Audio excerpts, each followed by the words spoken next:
So the SS496 Chevelle project finally got all wrapped up, and in fact the car's been on the road for quite a while now, so we thought it'd be a good time to kind of revisit the project and go over the high points of what made that car so nice.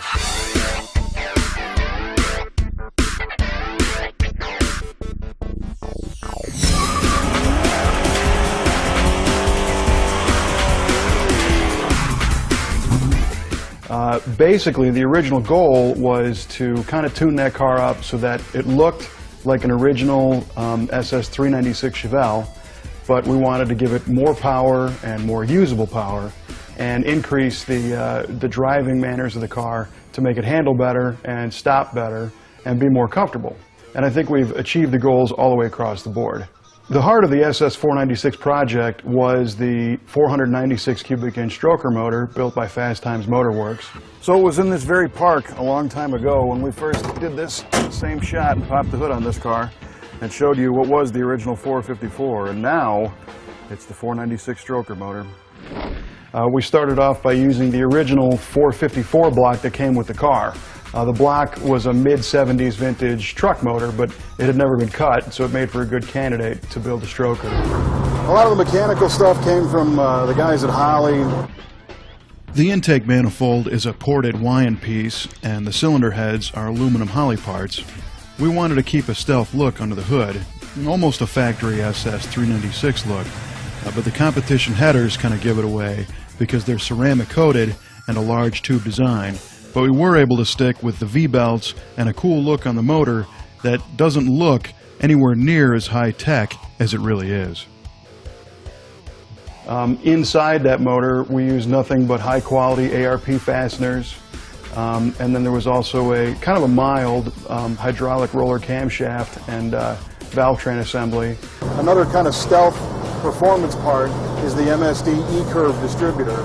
It's got a black cap, it's got black wires, it doesn't require an external box, but it's got an internal rev limiter, and you can set the advance curves electronically just by turning two screws under the cap. To kind of keep a nostalgic look to the engine, we painted the block orange and we used chrome original style SS396 valve covers. And then on top of the motor, we capped it off with a reproduction 70.5 Z28 dual snorkel air cleaner. Although that dual snorkel isn't, exactly original for the car, it doesn't raise an eyebrow. And we actually had to modify that thing quite a bit because of the height of the intake manifold. We wanted to keep a stock SS hood on the car. So we ended up cutting the dome out of the middle of the air filter housing and putting in a flat piece so that we gained our hood clearance back. And then to make that whole assembly breathe better, we punched a series of 1-inch holes all the way around the back side of it. And if you look at it, you can't really tell it happened, but it helps the motor breathe a little bit better. We also used a Holley billet fuel pump on this car because not only was it going to supply fuel for the motor, but we also hid an NOS power shot nitrous system on it. And that's a plate style system, so you put a little plate between the carburetor and the intake manifold. But Nick Scavo came up with a pretty trick bracket that mounted both of the nitrous and fuel solenoids behind the carburetor underneath that big air cleaner assembly. And the lines all got powder coated black. We powder coated the bracket black and actually painted the solenoids black.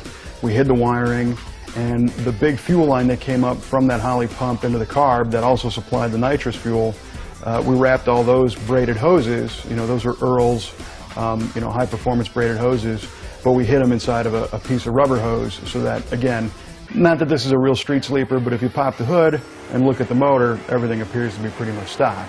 Little do you know that it's making over 550 horsepower, 575 foot-pounds of torque, and with a flip of a switch, it's going to add another 150 from that nitrous kit.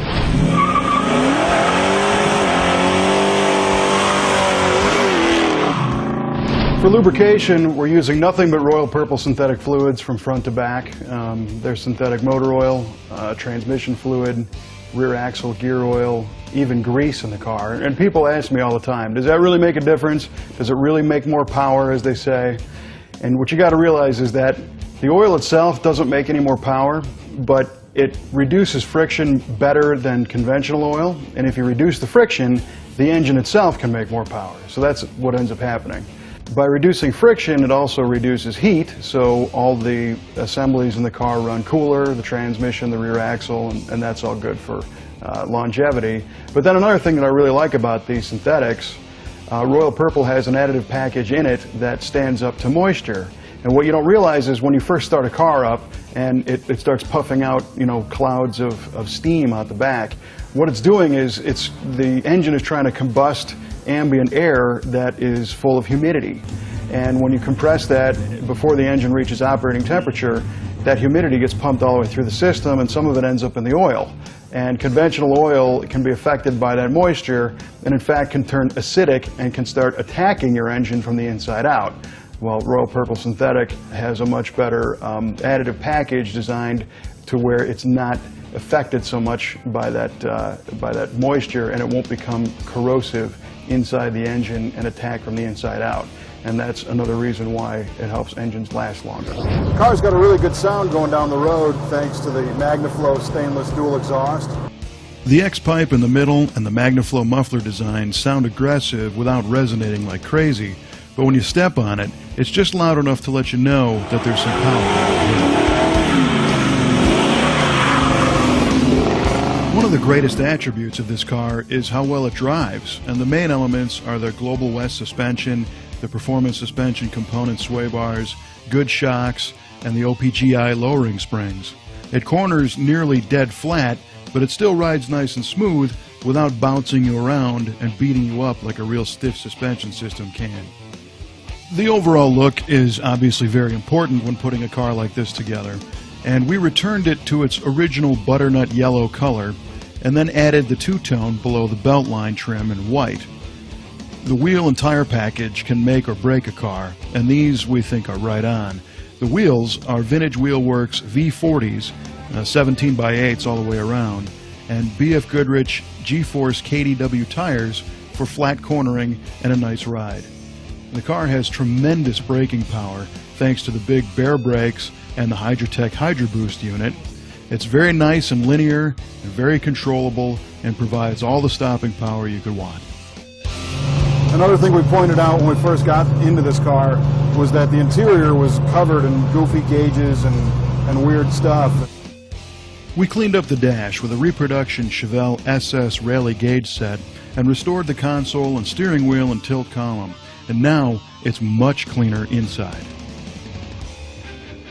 And it's just a nice, happy, subtle car that is really tight, really clean, really sharp, fits together really well, and it just has the look.